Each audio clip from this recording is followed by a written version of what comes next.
All right. Well, I'd like to welcome Jennifer Kelly from Jesuit Restorative Justice Initiative Northwest. Jennifer has been a partner of mine in some racial justice, racial equity work for about the last year and a half now, which seems a little wild that it's been that long, through a work that we are doing with the Jesuits West province titled CORE. So it's collaborative organizing for racial equity. And so thrilled to be able to have connected with Jennifer through that group and to be able to have her with us as part of our prep Peace and Justice Week focused on restorative justice. So I won't waste too much more time introducing, but Jennifer, please, thank you for being with us. And we're so excited to hear from you about Ignatian spirituality inside. Thanks a lot, Rachel. Thanks for having me today. I feel really honored to be invited to be here. And I also want to thank Maya Shields and Jennifer Smith. It's been so great getting together with the three of you and planning a Restorative Justice Week. So thank you again for inviting me. Before I introduce myself, I know I prayed already this morning, but I want to start with a little prayer. And I would say that here in Washington State, the prisons that we go into, there's a wide spectrum of religious traditions and backgrounds, but by and large, the largest is the evangelical tradition. And so I have a prayer from the evangelical tradition around mass incarceration. Jesus, beloved Son of God, you promised in your first sermon to break the chains of the oppressed and to set the prisoners free. Break apart our wrecked and ruinous criminal injustice system. Do not let prophets strangle your prophets any longer, but be with us and teach us not to tolerate these practices from this day forward. Amen. So as Rachel said, my name's Jennifer Kelly, and Jesuit Restorative Justice Initiative is a work of Jesuits West Province. And before I tell you more about JRJI Northwest or Restorative Justice, I want to read you a couple of quotes from Brian Stevenson's book, Just Mercy, that came out in 2015. And I suspect a lot of you have read it, possibly for your classes. But I think these are just powerful, powerful statements by Brian Stevenson. And imagine that the numbers from 2015 are probably higher today. Today, we have the highest rate of incarceration in the world. The prison population has increased from 300,000 people in the early 1970s to over 2.3 million today. And I just want to interject here that in many areas, violent crime is down. So that's really stunning that we would have such an explosion of incarceration when much of our most violent crime is down. There are nearly 6 million people on parole. Remember, most of them can't vote. 1 in every 15 people born in the United States in 2001, 1 in 15 in 2001 born, is expected to go to jail or prison. 1 in every 3 Black male babies born in this century, 1 in every 3 Black male babies born in this century is expected to be incarcerated. Now, of course, we all know, since the explosion of our awareness about the profundity of the vast expanse of racism and its implications, hopefully that statistic will not be realized, but that's pretty powerful, especially for us people of faith. So here's a second quote from Brian Stevenson. An absence of compassion can corrupt the decency of a community, a nation, a state. Fear and anger make us abusive, or can make us abusive and vindictive, unjust and unfair, until we all suffer from the absence of mercy. And we condemn ourselves as much as we victimize others. The closer we get to mass incarceration and extreme levels of punishment, the more I believe it's necessary to recognize that we all need mercy. We all need justice. And perhaps we all need some measure of unmerited grace. That's at the heart of the Christian message, unmerited grace and mercy, which each and every one of us need to varying degrees. And that quote again was from Brian Stevenson. And Father Mike Kennedy, who founded JRJI in LA, and we are the second, we're kind of like the offspring of JRJI LA. Father Mike Kennedy has said, "Mercy's face is beautiful. And when she shows herself, we all stand in awe." So what is JRJI? Well, as I said, the first JRJI was founded by Father Mike Kennedy, a Jesuit in LA, in 2007. He had been the pastor of Dolores Mission Church from 1994 until 2007. Dolores Mission in Boyle Heights. You may be more familiar with Dolores Mission Church from the stories of Father Greg Boyle, and perhaps you've read his books like Tattoos on the Heart. Well, Father Mike was pastor there, and in that work, he encountered the number of people really consumed, I would almost call it, consumed by the criminal justice system or criminal injustice system. And so he decided to do something about it, and he founded Jesuit Restorative Justice Initiative, which is a work which brings, through Ignatian spirituality, hopes to bring healing, advocacy, and education to multiple constituencies, which is what we do as well in JRJI Northwest. And we do a lot of things similarly, but a little bit different because we're much smaller up here. They have a full staff. JRJI in California has been, to dozens of prisons all over the state, with education, with retreats, with advocacy, and work with multiple groups, advocating at the state legislature, teaching. And so here at JRJI in the Northwest, we have been offering retreats and programs and services at Monroe Correctional Facility in Monroe since 2016. Monroe Correctional Complex is actually called a complex because it's 5 prisons on one campus. And so we actually bring our programs to 3 prisons within that campus. We've also been to Purdy Women's Prison. We were supposed to begin bringing our programming to Coyote Ridge Prison across the state when the pandemic began. And so we will be there when things open up. And I'm currently working with Kent Jail on bringing a new program for youth who are just aging into the adult system. But we also do education and advocacy as well. And part of the connection with Rachel and Maya and Jennifer Smith has largely been to begin much more deeply that work of advocacy and doing work with the legislature and trying to move the needle on important restorative justice laws. So that's a little bit of, and this is my office, by the way, and behind me is the area that I long to sit in with visitors, but it's been a full year. And behind me also are a lot of different resources that we use when we go into prison. Like, for example, this is my prison lanyard. We all wear them when we go in. And I would say that this is our logo. And the beautiful thing about this logo is the image was drawn by a man who was locked up in a California prison. And as you can see, it's the image of somebody locked up where the handcuffs have been transformed into flowers. Beautiful image for a logo. And so a lot of the artwork is done by people who are locked up, and we then are able to bring outside. I also want to say something I almost forgot that's really important today. Why am I sitting here by myself speaking for people rather than allowing their voices to be center, which would be perfect and better? And that's because my constituents are behind bars and I'm not even allowed to use their names. I have to use pseudonyms. I have permission to use one name that will probably come out later. But besides the fact that they're behind bars and they can't be with me and I can't even use their names, in Washington state, there are very, very strict laws. And so when people are released from prison, if I were to have any contact with them whatsoever, they would shut down our program. And so somebody has to have been released for at least 3 years before I can apply to have contact.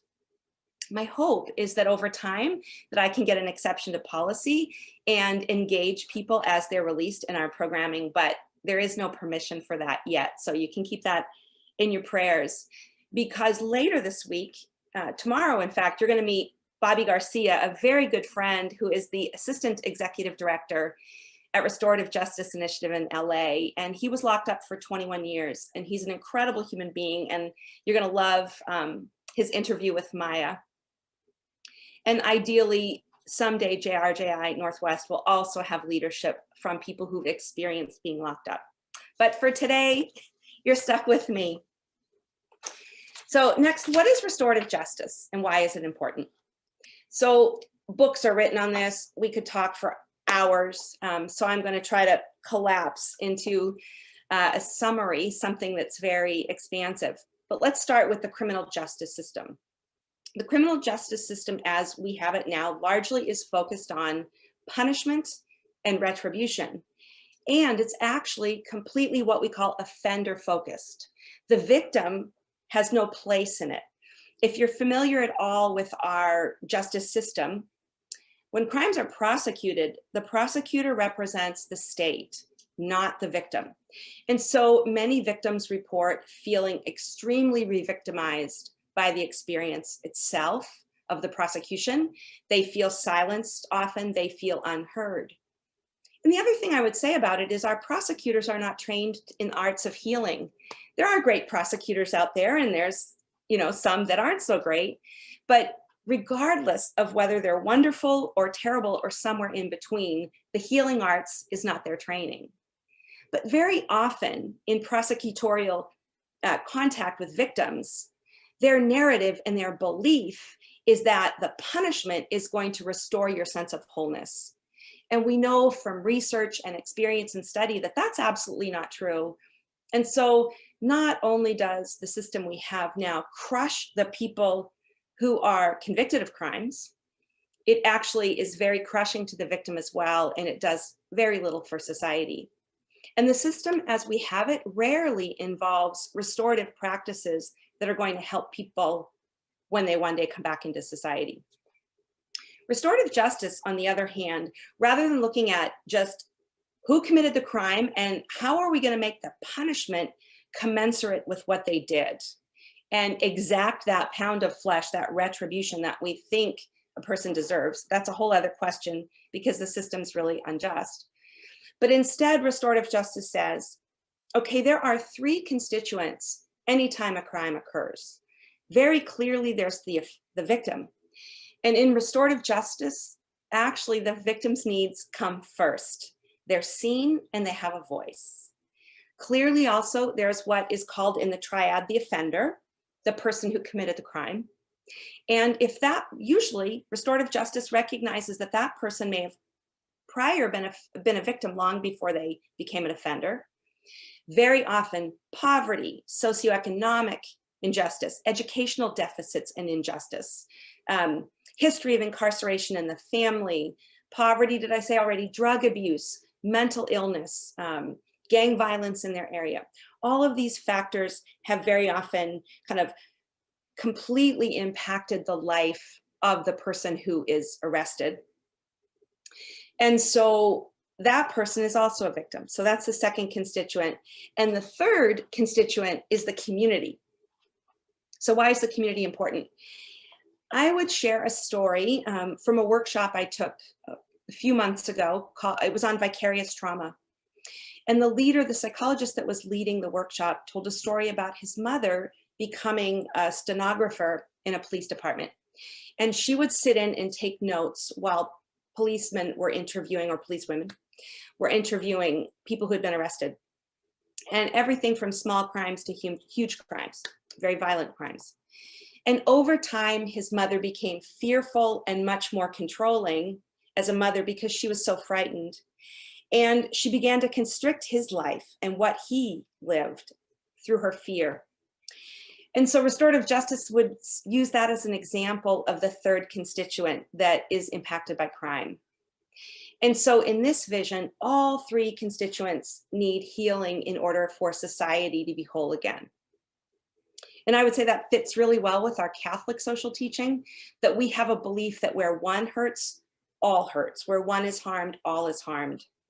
And so we want to bring people into restoration and healing for the good of the whole community. So what does JRJI do, and why is Ignatian spirituality important? So one of our primary works is to bring Ignatian spirituality into prisons.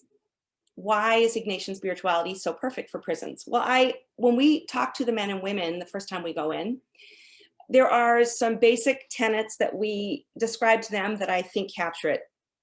So first we share that St. Ignatius of Loyola found God in all things and in all places.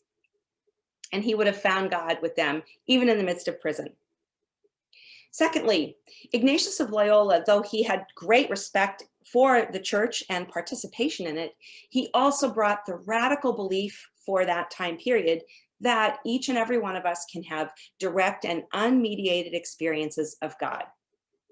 And that was such a radical belief that that was one of the reasons he was brought before the Inquisition, not one, but 3 times.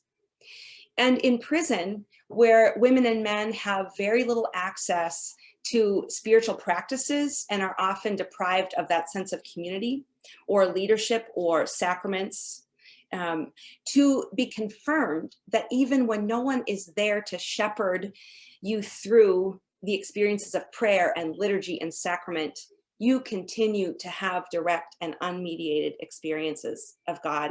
And this is very, very liberating for the people who come on the retreats. We also love to teach them about the first principle and foundation of Ignatius of Loyola that is so clear that each and every one of us is born and created in love. That basically all of creation is this spilling, is what I like to call it, this we imagine God, this communion of love, being generative, because love always spills. And we tell the men, well, how does men spill? It spills into paintings. It spills into babies. It spills into poetry and art. It spills into tears of compassion. Love is never stagnant. It always moves. It always flows. And each and every one of us is a unique drop of God's spill in creation. And our work in JRJI is to begin to hold a mirror up and reflect that back and say, regardless of what happened, your fundamental goodness, your blessedness, your belovedness, your sacred self is inviolable. Nothing can change that. And though some people may need to be locked up for life, perhaps for whatever reason, they continue to be a danger to society, though most should be released. Regardless, JRJI says, nothing changes your inviolable goodness. And we're trying to help people find a pathway back to that, so that even within the confines of prison, people know they can live generative and meaningful lives. And we see our people do it all the time. So it's really powerful. Another thing that Father Mike Kennedy brought to the original JRJI, which is so profound, is an invitation for people to do their time in a way that's meaningful and can give them and the world life, which is to say, the only other group on the planet that live in small cells and eat the same food every day and do menial labor, well, of course, are monks and sisters, people in religious orders.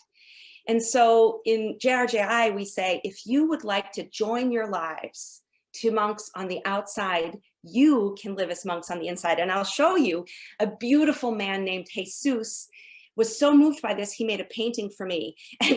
And there's no accidents in life, because Jesus, that's his real name. He gave this painting to the Catholic chaplain, who delivered it to me on the Feast of Our Lady of Guadalupe in 2017. And this is the painting. I should have, so you can see, I think, let me see, that there is a small monk here. And you can see that it's as though you are behind bars. And it's the person behind bars looking out on the beautiful monastery and joining life together and creating meaning. When I was in California going once a month on retreats there, I met a lifer who's never getting out. And he's one of the most radiant people I've ever met. And I was sitting in small group with him one day, and most of the other people in our circle were young gang members. And a lot of them were still getting in all kinds of trouble. And he said, you guys, every day I wake up so happy and so joyful and with such a sense of meaning in my life, because I'm never getting out of here. I was a knucklehead, is what he calls himself. I committed my last crime in my 40s. I'm a total knucklehead. But you guys, he said, you have a chance. And I've finally changed my life.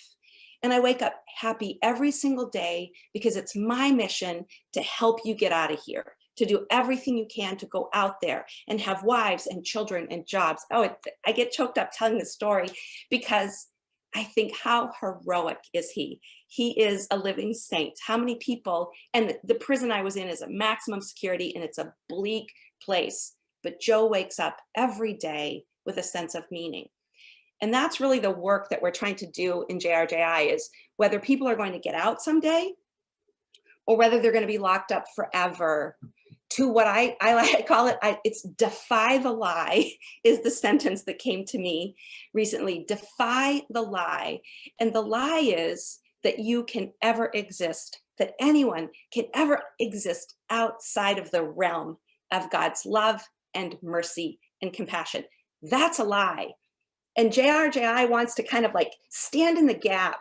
We want to stand in the place where that lie is permeating and crushing people. And we want to throw our bodies and our lives and our word and our work between ourselves and that lie so that people can come alive with their true identity again.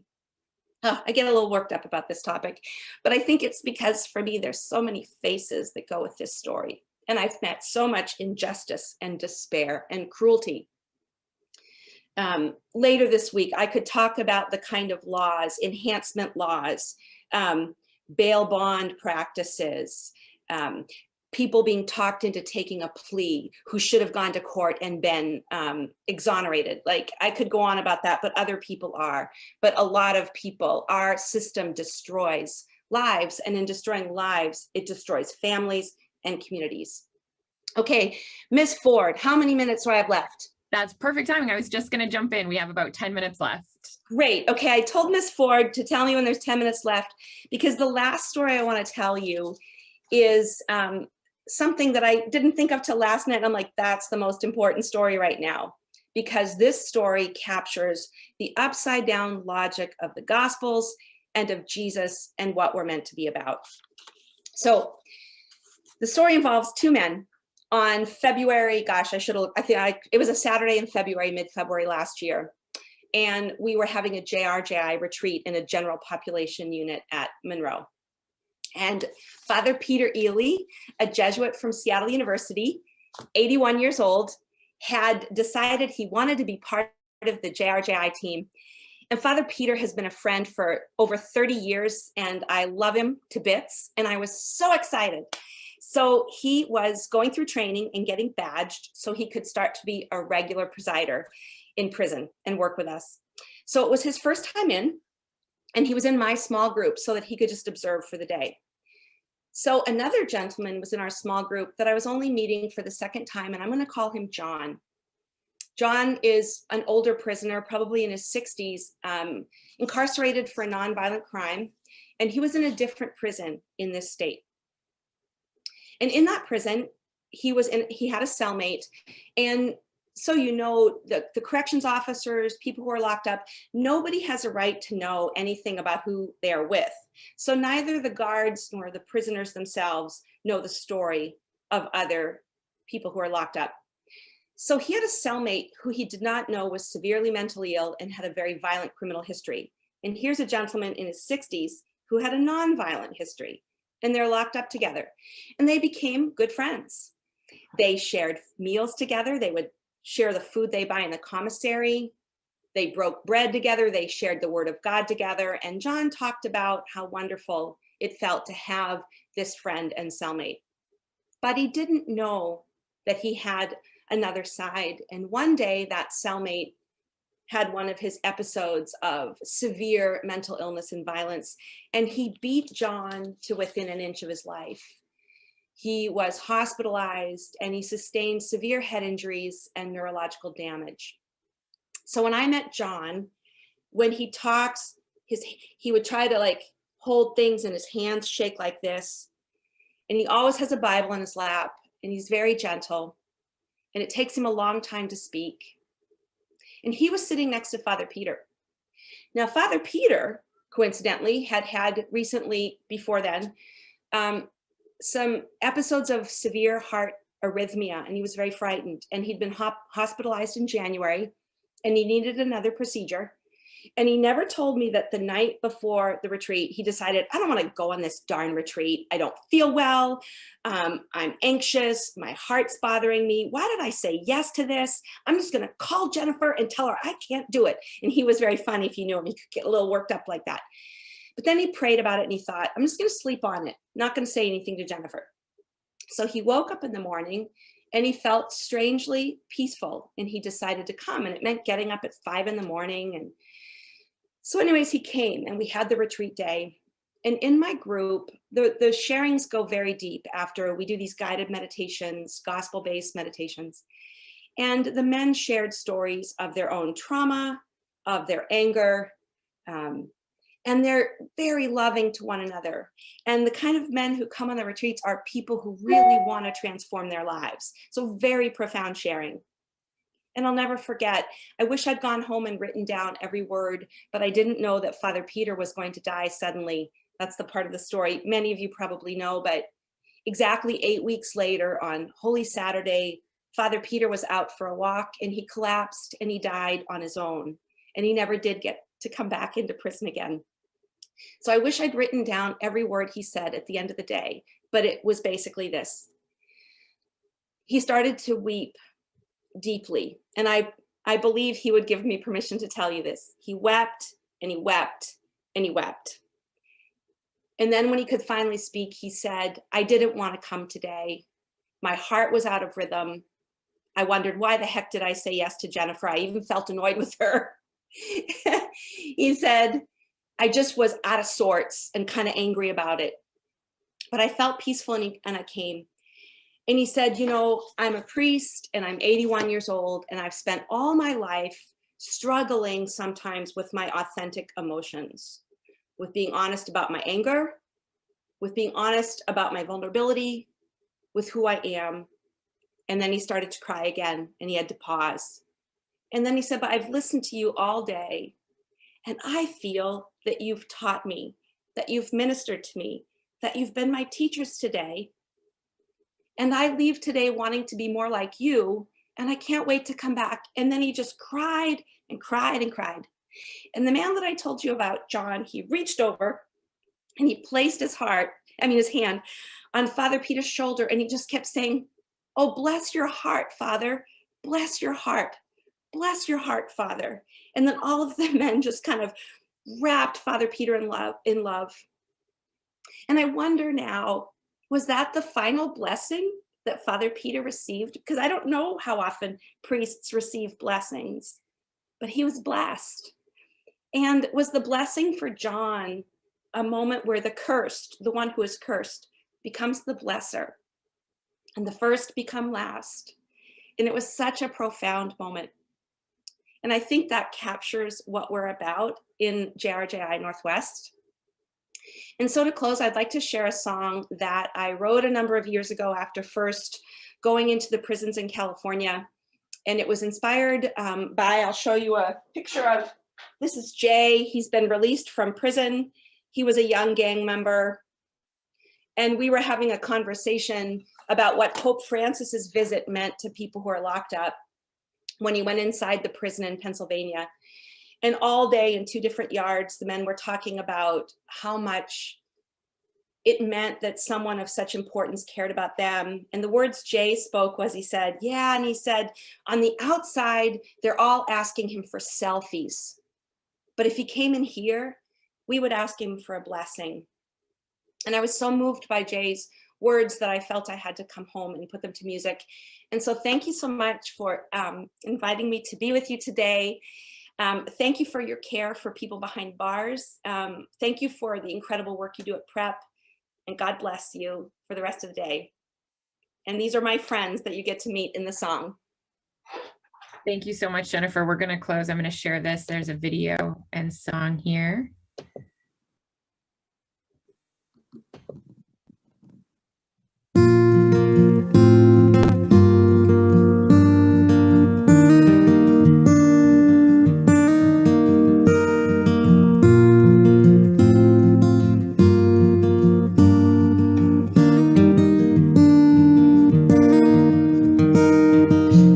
Asked us why he would come. come here to see the likes of me,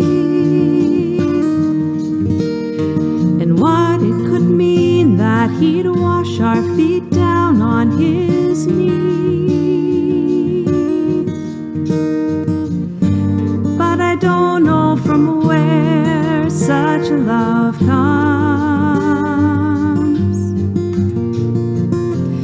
to a crowd tossed away by most everyone.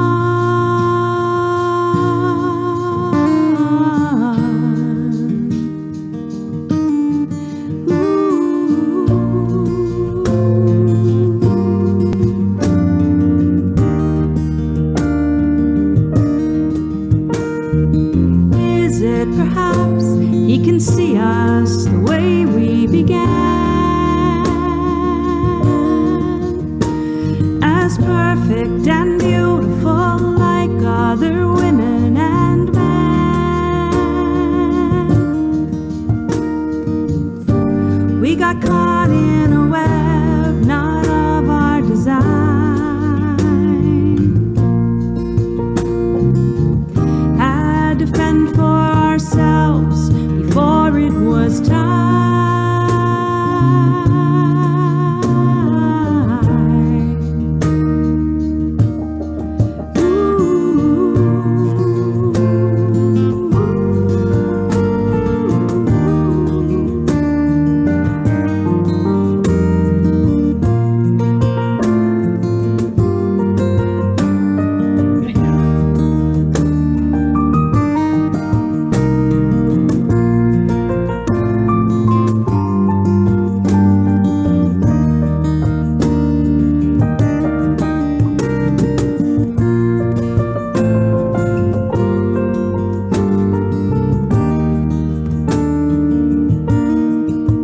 So he came and we asked for his blessing as we bowed our head. We're not looking for photographs, we're getting good press. We're just praying for healing, release from the pain. Something strong to hold on to, belief we can change. Something strong to hold on to, belief we can change. Something strong to hold on to, belief we can change.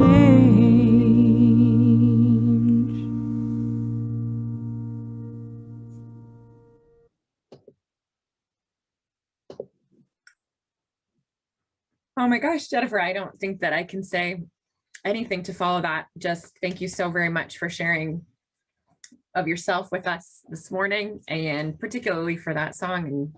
And I'm feeling very choked up, probably pregnancy hormones for as well.